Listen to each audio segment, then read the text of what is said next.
Good morning mga kapatid.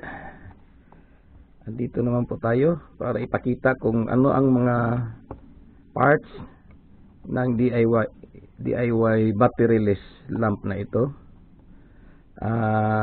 Of course, kailangan po natin magkaroon ng bulb. Ito po ay rated 1.5 watts and 12 volts DC. Kailangan po natin ng type C terminal input ito, at saka itong maliit na DC to DC boost step up converter.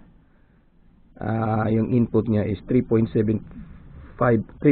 volts and yung default output voltage niya ay 12 volts, pero pwede rin siyang iset sa 5 volts, 8 volts at saka 9 volts.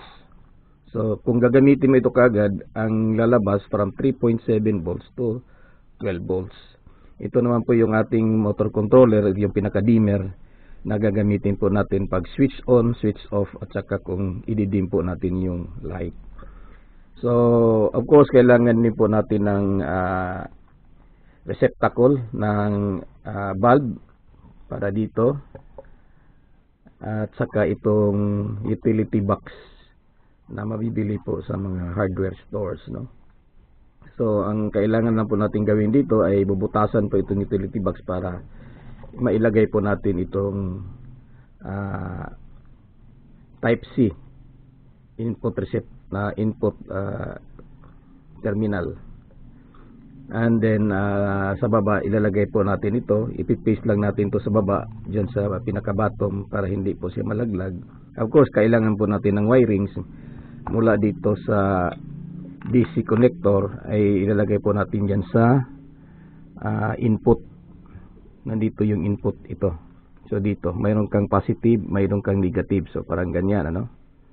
So ganito, ilagay mo dyan, so soldahin natin yan, and then yung output naman ay yun ang para na doon sa bulb, sa terminal ng bulb dito sa loob.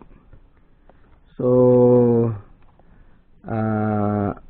ano po ba ang advantage ng ganitong klaseng solar lamp? Walang baterya katulad ng ibang ginagawa.